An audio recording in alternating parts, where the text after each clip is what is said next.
Forget gurus. Forget anyone claiming to be an online business expert without going through the challenges of entrepreneurship themselves. The Real Money, Real Business podcast is here to prove the best insights in online business comes from your fellow online business builders. We dig into stories of entrepreneurs selling their business on the Empire Flippers marketplace so that you can learn how they made their business profitable, how they overcame obstacles, and what lessons they learned in their online journey. If you want to take your business and your knowledge to the next level, you've come to the right podcast. Let's get started. Hey everyone, welcome to the Real Money, Real Business podcast. I'm Michelle, and today we have Guy on the show who's selling his business on the Empire Flippers marketplace. Hey Guy, welcome to the show. How are you today? Hi Michelle, thanks for having me. Well, thank you for making the time to come on today. Before we dive into the details, let's go over a brief summary of your business. It's an Amazon KDP business in the books niche created in July 2016. The average revenue for the business is $4,668 per month, and it makes an average of $3,263 per month in net profit.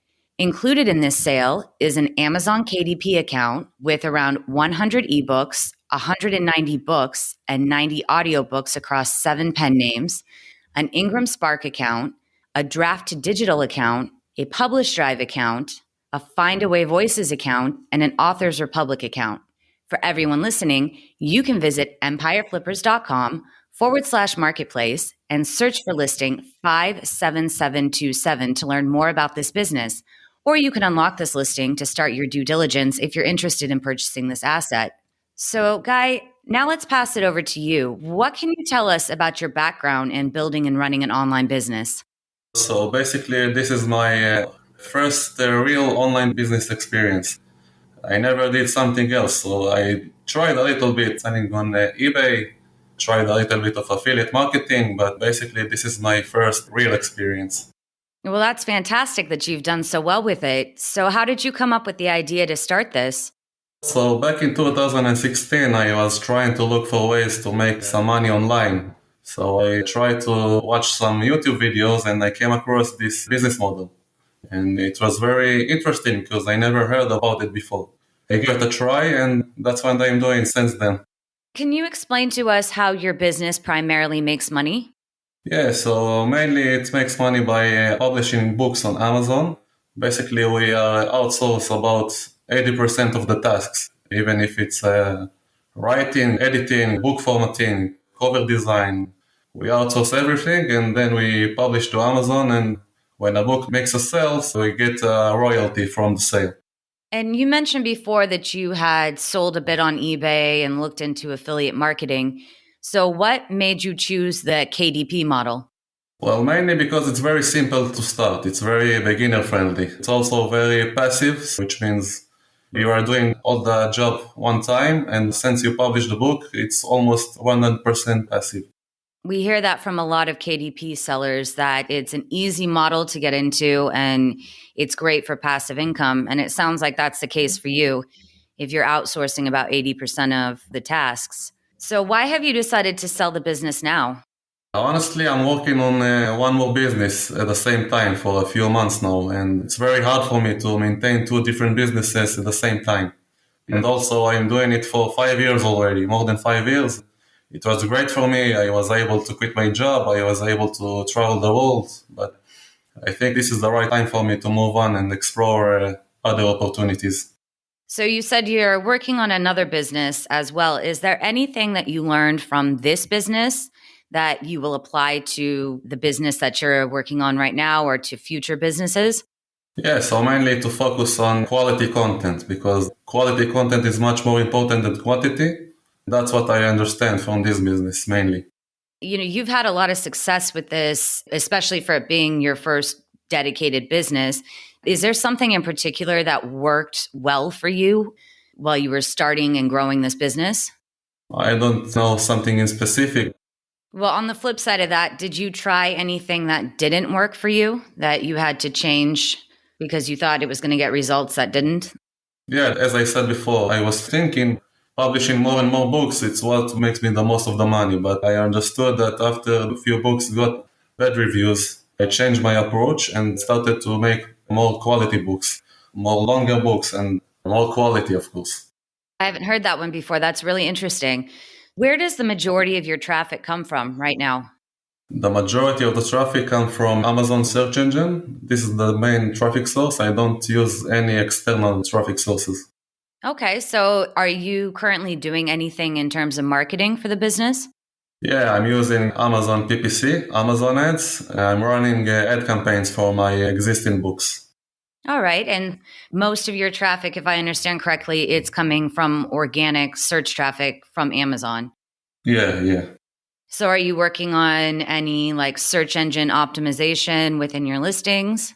Yeah, before we publish the book, we're doing a keyword research. We basically trying to find the most profitable keywords in less competition. So yeah, that's what we are doing in terms of SEO. Okay. And if you were to keep the business, what are some ways that you would try to grow it? What I would do is firstly, I was focusing on leverage the content that I already have in the account, which means I would run more ads to the books. And I was trying to focus also on the Spanish market because I also have a lot of translated books to Spanish and there is less competition in this market. So that's the first thing I will do. And the second thing is I was publishing more books under the main issues. That's what I would do. And do you think that there's an opportunity for growth then for a buyer to expand into non-English markets then? Yeah, publishing more, translate more books to Spanish. The Spanish market is very big and there is less competition over there. So I think this is a very good opportunity for growth. So earlier you mentioned that you're outsourcing a lot of the tasks for the business, which is fantastic. But could you describe the amount and type of work that you are doing on the business for maintenance? Honestly, right now I'm spending a couple of minutes a day just monitoring sales and monitoring ad campaigns for my existing books. I haven't published any books like for about 14 months or so. So that's what I'm doing right now. So it's a hands-off business for you. Yeah, completely. Do you think that there are any special skills or requirements that a buyer would need if they were unfamiliar with the business model? I think the main skill that they need is to know how to run ads, to know how to optimize ads and how to create them. And that's pretty much it. Just focusing on Amazon PPC. And I just wanted to ask really quick. I know you said you haven't added any new content for 14 months. But before, what does your book creation process look like? How do you come up with the ideas for your books? Yeah, so what I will do is to firstly make a keyword research, finding the profitable keywords in low competition issues. And after I found something like that, I will just outsource all the different tasks like book writing, cover design. If I'm doing audiobooks, I'm looking for a narrator to narrate the book. And that is very simple, very straightforward. That's pretty much it. It does sound simple. Do you give the writers, for example, do you give them an outline or do you just give them a topic? Yeah, I will give them a couple of points that I think that is need to be in the book and the book structure, and they will follow the guidelines that I gave them. And what do you think are the biggest risks with this business that a buyer should be aware of? I think the biggest risk is that every person needs to know very carefully the Amazon guidelines because every strike can lead to account suspension or something like that. So I think every person should know and to follow the Amazon guidelines. And would you be willing to commit to a non-compete for a new buyer? Yeah, that's for sure, yeah. And how much support are you offering buyers? I'm willing to offer a 30-day email support, but if needed, I can also make Skype calls. Not sure if it's needed, but if it's necessary, we can also do a Skype calls. And would you be open to negotiating something like an earnout with a buyer? I really prefer to get the money in one payment, but if it's really necessary, we can discuss about the earnouts also. Yeah, for sure. And before we wrap up, if you're putting yourself in the shoes of a buyer, why do you think this is a business worth buying? Yeah, so as I said, it's very beginner-friendly business. It's very passive. It's not require a lot of time to maintain. That's it. I think this is the best way to start with online businesses. And is there anything else that you'd like to share about your business that we might not have discussed? Well, I think we covered pretty much everything, but if there is still any questions, I am open. They can reach out to me and I will answer everything. Wonderful. Thank you very much for coming on today. It's been a pleasure to learn more about you and your business. Okay, thank you very much. Thank you. All right, everyone. Thanks for listening. To learn more and see if this listing has already been sold, head over to empireflippers.com/marketplace and search for listing 57727. If you're watching this on YouTube, click the link in the description to go straight to the listing. Once you've unlocked this listing, you'll be given everything you need to know about this business. So until next time, enjoy your digital journey.